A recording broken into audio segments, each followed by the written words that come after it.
Hello and welcome to the Hoglist. My name is Kelvin Mwebia. In today's video, we'll be talking about integrating farming with tourism, where we are learning about tea farming, tea packaging. We are still learning about herbs and herbal tea. And before I introduce our guest to you, please remember to like, share, and subscribe. As you do that, let me sip my cup of tea. Then I will let Mr. Kariuki introduce himself and introduce the farmer. So, Mr. Kariuki, please introduce yourself and the farmer. Okay. Hi, everyone. It is a pleasure to have the team over here. My name is Kariuki from Sensory Garden, Kenya. So the Sensory Garden Kenya is housed in the Gathoni Park Farm, just to demystify that. Sometimes we get people getting confused, like, is it Gathoni Farm, is it Sensory Garden? So Gathoni Park Farm houses the Sensory Garden space.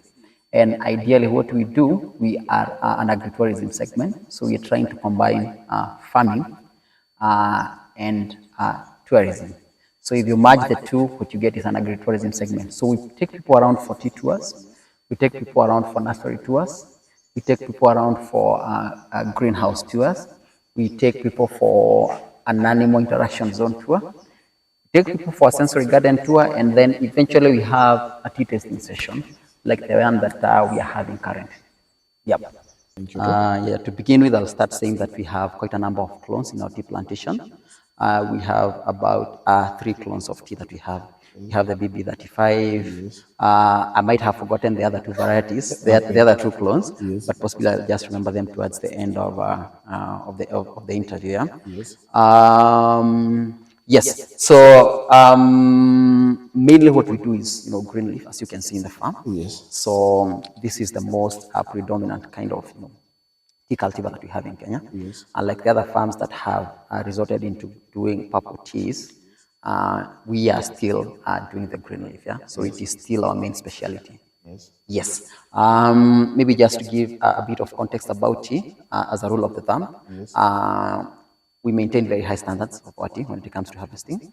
It's always two leaves and a bud, and our mode of harvesting is mainly through handpicking. So we have quite a numbers around the farm, who help us, in picking of the tea, and we pick tea all around the year. Yes. So now on the tea tours, who do you offer it to, and how long does it take to tour the farm? Nice. Thank you. So when it comes to tea tour, we have quite a number of things that we offer as a package. Yeah. Yes. One is just learning how to pick and process tea. Yes. So we teach people how to pick tea, which is mainly, like I said, it's always 2 leaves and a bud. Yes. That's the first thing that we take people through. Yes. We also tell people about the history of tea, how tea came in Kenya after being discovered in China. So there's that long history that we tell people about tea. So just I've learned something today. Yep. Never thought tea originated from China. Oh, really? Yeah. No, chai means, so yes, it's Chinese. Yes. Yes. So I thought chai came from the Indians. No, never came from the Indians. So there's a long history that we tell people during tours, yes, of how tea came from, was discovered in China. Yes. Actually by Chinese emperor. Yes. And then over time, it was spread through the different countries, among them including India. And then finally being brought to Kenya by the British. So there's a long history about that, yeah. And then we also boast around, by the fact that the first tea plantation to be established in Kenya was in Limuru. Yeah, not in the not in the exact farm, not in our farm per se, yes, but not very far in this locality. Yes. Yeah, correct. Yeah. So those are among the things that we tell people. Yes. And we also tell people about the management practices of tea, how we use compost and organic manure as a fertilizer for tea production. In addition to that, how we the maintenance practices, things like pruning, how we just make sure that we have what we call the table. Yes, and then we also take people through the tea processing. So there are 2 methods of processing tea. There's the factory method, which we call the CTC method, and then we have the orthodox process, which is the traditional way of making tea. So we give people a hands-on and a fast experience of processing tea from the farm. So after learning how to pick tea, the management practices, the history of tea, we normally have like a one-on-one segment where we teach people how to process tea through rolling and roasting. Yes. So now, do you sell your tea to the local factories or you process it yourself? Well, we process some of the tea, which is orthodox tea, which we mostly sell from the farm. And then we also take quite a very big percentage to the factory for processing. So, what inspired you to start offering tea tours to locals and foreigners? I see. Thank you. It's a very good question. Yeah. So our main inspiration was as a result of, one, our locality. Yes. We're very close um, to the heart of Kenya. I mean, which is the capital city, which is Nairobi. Yeah? So we just realized that we have lots of people who are just sitting out there in the apartments, not knowing of places where they can tour, of new experiences other than just the normal safaris, the normal fun that people have at the malls and everything else. So we were sort of trying to bridge that gap by making sure that people know the source of their tea, and also coming with a very unique concept, yeah, which is attitude. I mean, so many people are tea drinkers, but I mean, you ask them, how does the tea plant look like? They're like, I have no idea. So fine, you know how a tea plant looks like, but how do you pick tea? They don't have an idea. So we are sort of, trying to bridge the gap by making sure that, we are bringing in a concept that people will enjoy as a new experience, and at the same time, it's fun for them because farm tour is not a normal. A normal, how would I put it? Normal tourism practice. It's not a normal tourism experience, and it's not a normal day out in the farm. You see how people envision being in a farm, what a farm tour looks like is, you have to put on your gumboots, you beba jembe, you have a sack and everything else. Yeah. So this is so much fun. I mean, you just drive in, you have your own white shoes and stuff, walk to a tea plantation. So it's less of a hassle. It's less of a hassle. You don't need to get your hands dirty, and it's so much fun. Yes. So now on tea tasting, do you offer tea tasting? Yeah. And do you teach people how to prepare the tea?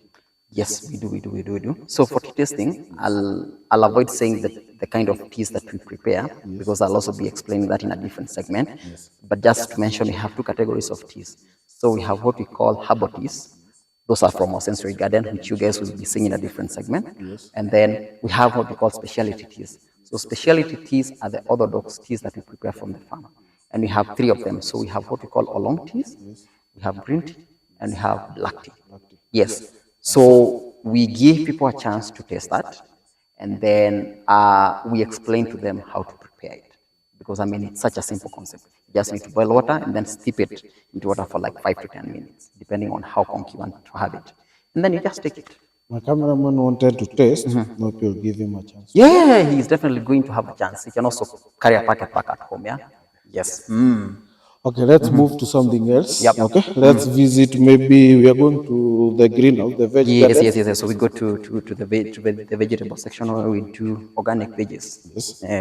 Which vegetables do you have? So we normally have two categories as well. So we have the indigenous vegetables. So those are the likes of saga, managu, terere, and then we have the exotic vegetables.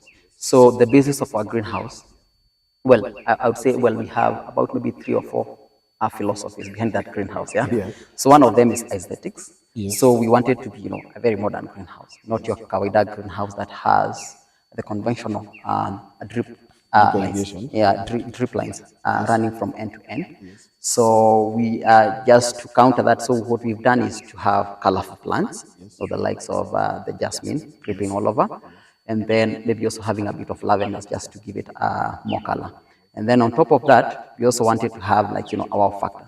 So we've not done our plants like on a large scale basis. So we've done them on small bits.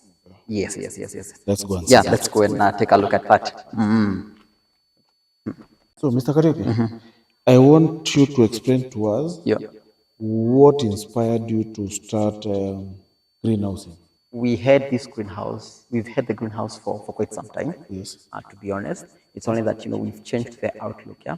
So before it used to be, like I said, it used to be just a conventional greenhouse with drip lines all over and just doing the normal kind of vegetables. So we would do a lot of peppers. We do a lot of tomatoes. Yeah. And then the inspiration behind this was we were trying to bridge in the farm to fork kind of experience with our tours. So as a result, we thought like, hey, we need to have varieties. And for us to create varieties, then we have to come up with a different model. So as you can see in the greenhouse, so we have different boxes Yes. with different kind of vegetables, and we have different varieties. So currently, we possibly have over 5 varieties of vegetables. We have beans, we have onions, we have leeks, we have the indigenous vegetables, yeah, quite a lot, yeah, which is not something that we have managed to do with a conventional greenhouse, yeah. Yes. So and like you asked, yeah. So we do farm to fork kind of experience, yeah. When we have tours, so this is how we bridge the experience. So after people have had the whole tour around the farm, yeah. So they'll have a sit down where they'll have meals that are prepared directly from the greenhouse. So they'll have kales from the greenhouse, they'll have broccoli from the greenhouse, they'll have leeks from the greenhouse, managus, terere, all that comes from the greenhouse, yeah. Yeah. So, how do your visitors or clients respond when they find out that the food they're eating Yeah, yeah. is straight from the farm? Yeah, I would say that what we have there is usually our factor, because people are like, oh wow, we did not expect this, so we thought that you people would have outsourced the different ingredients Yes. that we already have for our meals. So it's an experience that really intrigues them, and they're always like, this whole experience is so immersive, and we are very, very, very grateful about it. Yeah. So for them, it's always like I said. I mean, they get wowed by that whole kind of experience. Yeah, getting vegetables from the greenhouse and also having them served for their meals, and the fact that they're 100% organic. I mean, the only thing that we use is compost and farmyard manure from our sheep. Yeah. Yeah. So you'll get a chance to see our compost. Yeah. So it's What really nice. what made you move from the conventional drip irrigation to the kind of irrigation I've seen one of the ladies do? Okay. One. So one is because the model totally changed. So it would have become so much complicated for us to do a drip line installation. And then the other bit is because we only irrigate when we want to, yeah, which minimizes on our water wastage. Otherwise, with drip lines, if you have one certain line Yeah. running, yeah, then it's going to irrigate the whole bed, and possibly you don't need water for the entire bed, yeah. Yeah. So it's on water saving for us, in as much as it's housing. It might look like we are wasting water, but we are not. And then two, our model totally changed, so we had to look for an alternative method. So I have seen that you have nurseries. Yes. Do you sell seedlings? Yeah. Or do the visitors get a chance to take a souvenir to go and plant it there? Yes. We'll be heading to the nursery section. Yes. So people get souvenirs. So we sell herbs, Yes. and we sell trees, we sell flowers as well. Okay. Yep. Now let's move to the nursery. Take us through your herbs and tree nursery. Okay. Yes.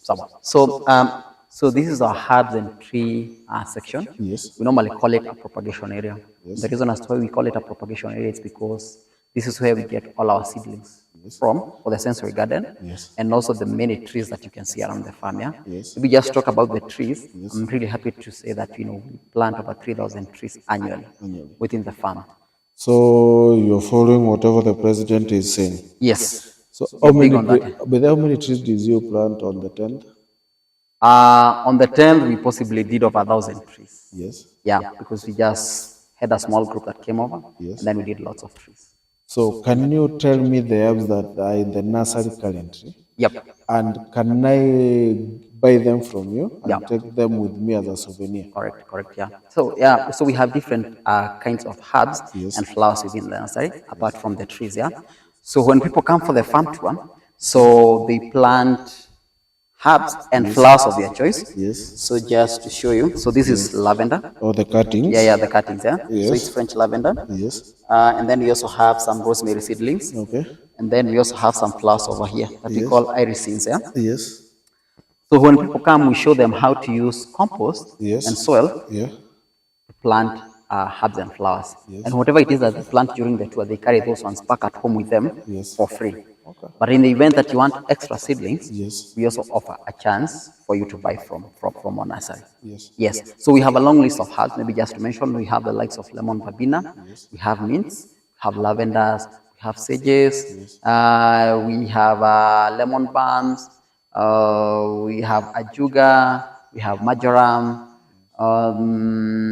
Yes, so Some the kind list is of long. herbs I would that I say we don't. possibly have about 20 Yes. varieties of herbs. So now, take us through how you make compost Yeah. from the start to Yeah. the time it gets into the farm. Okay, nice. So, well, we make compost from the readily available materials that we have within the farm. Yes. Among them is lots of tree twigs Yes. that fall on the grass. Yes. And then the other thing is from our grass shavings. We do a lot of grass cutting using our lawnmowers. Yes. And then we also have manure from our sheep. We have quite a number of dopers. Yes. So we also get that and then combine the three ingredients to make our compost. Yeah. So the whole process takes about 2 to 2.5 months Yes. for us to get the final product. So, do you sell your compost is only strictly for the farm? Yeah, our compost is for sale. Yes. Maybe just mention figures. We sell a kilo at 50 shillings. Yes. And then we consume a lot of the compost that we produce for our gardens, for our greenhouse, and also for our tea farm. Now let me take you back to the nursery. If I wanted your herbs or the trees, but I can't be able to come to the farm, Yeah. can they be delivered to a location where I can pick them? Yes, we do. We do delivery services as well. Yes. So you can just say, hey, I need 10 seedlings of lavender. Yes. And my location is in Kitengela. Yes. So we can work around and have them delivered to your place. Okay, so now about the flowers. When you remember when you talked about flowers, something came to my mind. I was thinking about rose flowers Yeah. or the export flowers. So, can you tell me about your flowers? Our flowers are mainly ornamental plants. Yes. So that's what we call flowers. Yes. And we grow them within the sensory garden and within the garden spaces that we have. So we have Naishal and Naivasha gardens. Yeah. So mainly they are consumed within those spaces. So they're also very good for people who are looking to have well manicured landscapes. Yeah. People who are doing landscaping at their places and stuff. So those are the kind of plants that they'd be looking for. So they're not for export. They're just for home consumption and for landscaping, pure ornamental plants. Yes. Now we move to the dopers, right? Yes, we can go to the animal interaction zone. I'm not sure whether the dopers are there, Yeah. but you can see the rest of the animals. Okay. Yeah. Empty. Ini? Hiyo ni nafaa kuwa ni makamia. Makami. Makami ikiwa young, Yeah. we na confused na meruo. Na meruops zinafanana. So unaona actually hata kuna meruops somewhere. This is makamia. Yeah. This is mango. This is unaona sasa. So zinafanana, unaona sasa.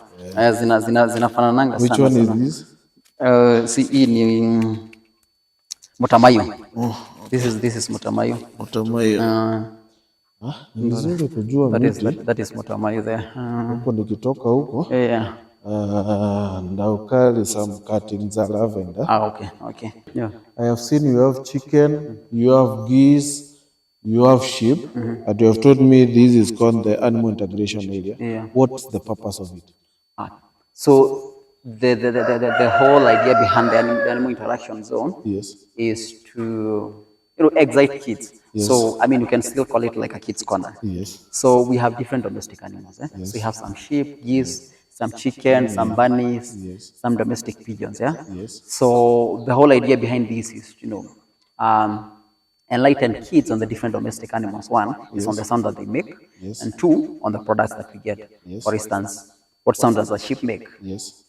And then what products do we get? What products do we get from a sheep? Yeah. Yes. What sound does a goose make? Yes. What products do we get from a goose? Yes. So that's the whole idea. Yeah. So and then the other idea behind this is also to get manure from all these animals. And then we use that for our tea farm and also for our greenhouse. Yeah. So we collect the manure and also we collect the rabbit urine for use as a pesticide and both as a fertilizer for the greenhouse vegetables. Yes. So now, the sheep. Do your visitors get to enjoy or to eat the sheep? Yes, our visitors do. Yes. We prepare very good lamb chops from the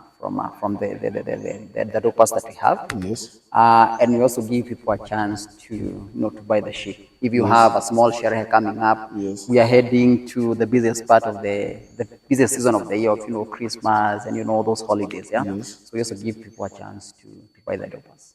Now, because your animals are able to integrate with people, how are you able to maintain biosecurity and maintain the proper health of your animals?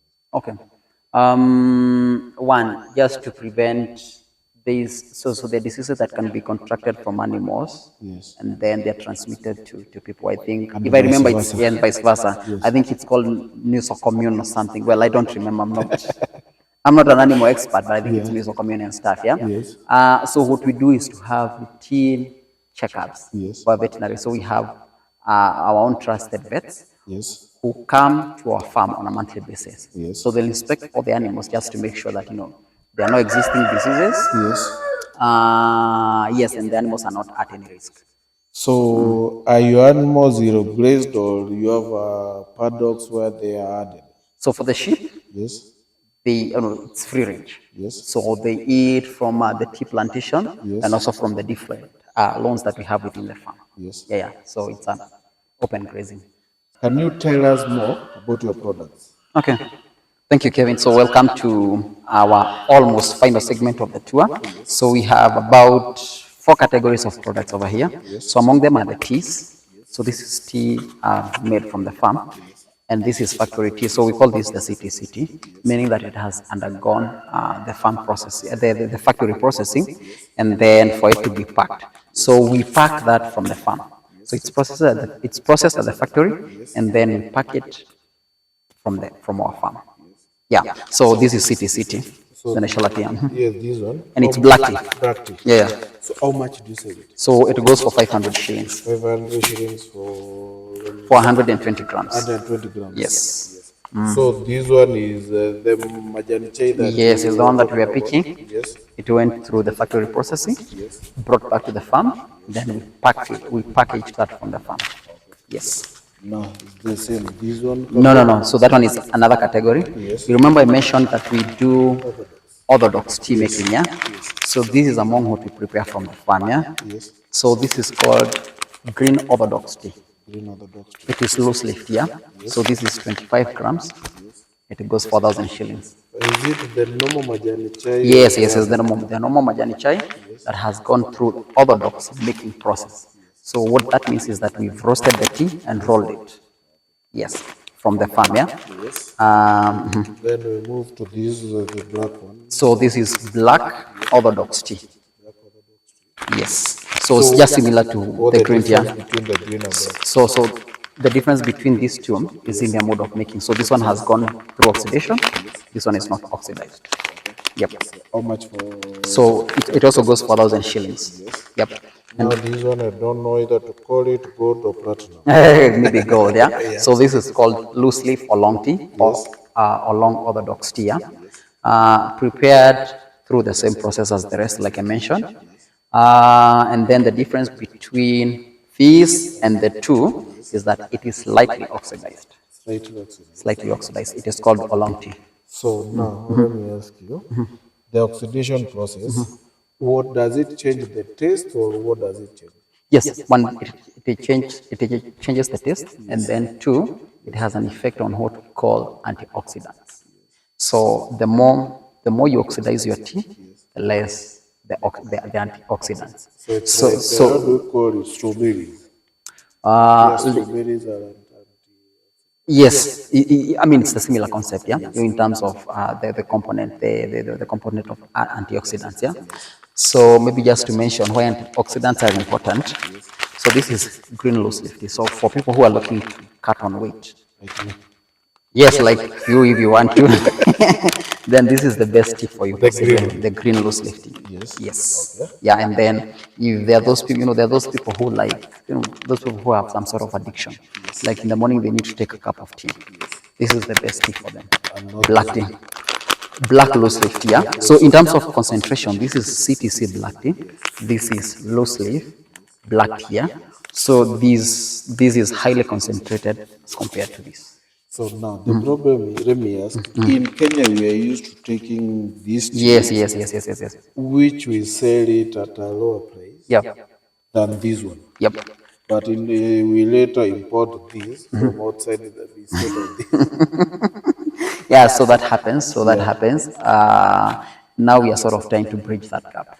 You can so easily get the premium tea. This is still premium either way. So it's actually PF1 from the factory. And then this is loose leaf black tea, handmade from the farm. Yes. Now we come now to the tea category. So what we have over here is a green leaf. Well, sorry, it's green orthodox tea. So what we have in here is this. Yep, and it's simple. So what you do is to steep the leaves into hot water for about 5 to 10 minutes, depending on how conk you want it to be, and then it's ready to drink. So it's a plug and play. It's not complicated. And then in here we have different. We must be having herbal teas. So we have pineapple sage tea.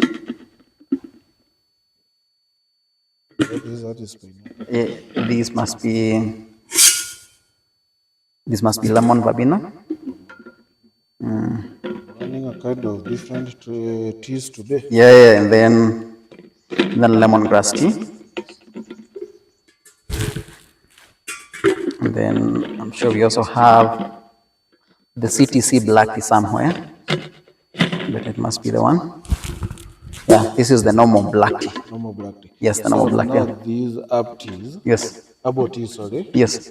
If I wanted to buy them, yeah, you have them in stock. Yeah, we can still process them for you, and you can buy them. Yes. So those are the teas. Now, maybe unless I think you guys might want to taste the teas. It's a must. You need to taste the tea. Yeah. So maybe we could start off with this. So we do it in small doses so that you're able to taste all of them. So this is just a normal black tea. Yeah, that should be enough. So, and that is made from this. Yeah. Yeah, this is the normal tea. Yeah, the normal tea, yeah. Normal black tea. Mike, don't worry, you get to taste. That time is coming, yeah? Then that must be lemongrass. The lemon, yeah, the lemon scent.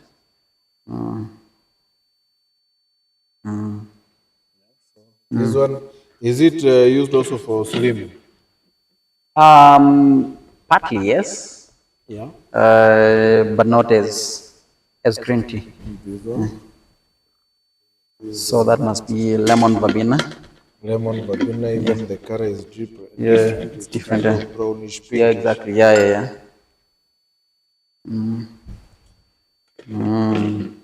You're liking them? I'm happy that you're taking them without sweetening them. No, that's how you get to know the taste. Yeah. And then we have the last one here, the last herbal tea. Or you can just pour that. That's fine. Yeah. And then you taste this. So that one is called pineapple. Pineapple sage. Oh, sage, not pineapple. Yeah, pineapple sage. Not pineapple punch. That's pineapple sage. It's pineapple sage. Yep. They have different tastes. They have different tastes, yeah. Yep.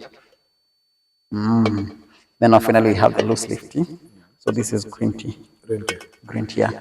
Green orthodox tea, yeah. I'll tell you the one that I've liked. Yeah, the one that you like the most, yeah.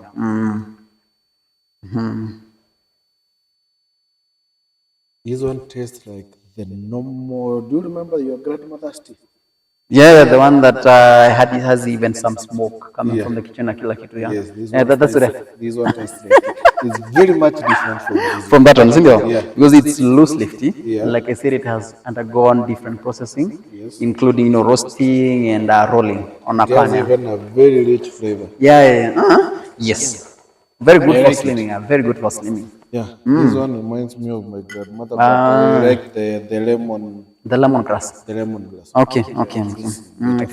It is good for you. Yeah. So that's what we have. Yes. So that is usually the outlook of the tour. So we sum it up by having a tea tasting session, and if people now are having lunch, now they proceed to sit and then have lunch. Yep. When was the farm founded? And when did you start integrating tourism with farming? Okay. So in terms of founding the farm, well, the farm has been here for many years ago. Maybe just to mention, like our farmhouse over here was done in 1930. So the farm has been in existence for like the last 8 years, yeah. When it comes to the sensory garden itself, the sensory garden tours, we started that in 2021.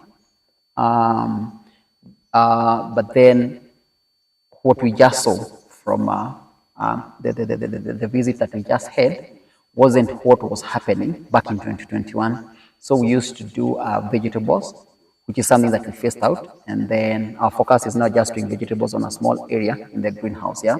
So we added lots of things like, the animal interaction zone, like a property testing session, like the one that you're having over here. And then we also diversified on doing lots of herbs at the sensory garden. So it has been a journey of about how many years? 4 years. We have tasted tea. Would you mind telling us the kind of herbs that you make tea with? So we have quite a range of herbs that you can make tea from.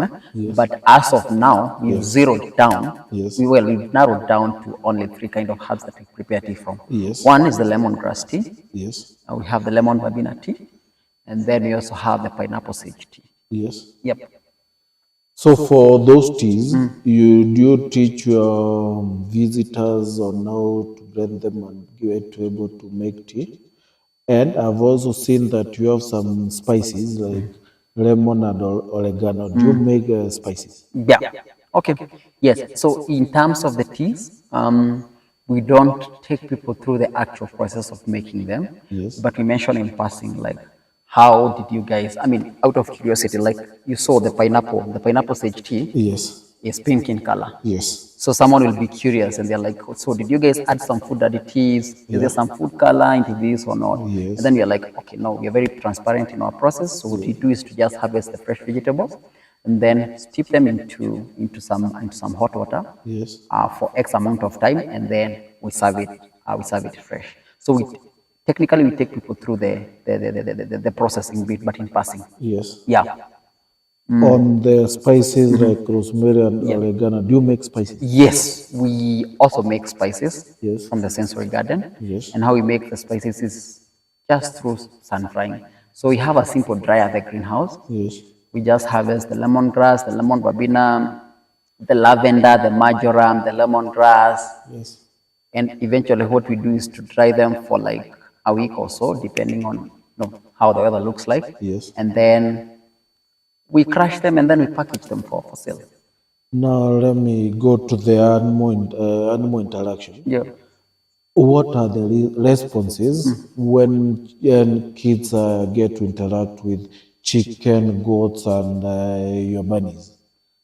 Well, we get all sorts of mixed reactions. Yes. Well, among them, there are those kids that fear different domestic animals, especially when they are young. Yes. Or especially when it's their first time just seeing a sheep. So they're like, oh, this looks scary. It's possibly going to bully me or something. Yes.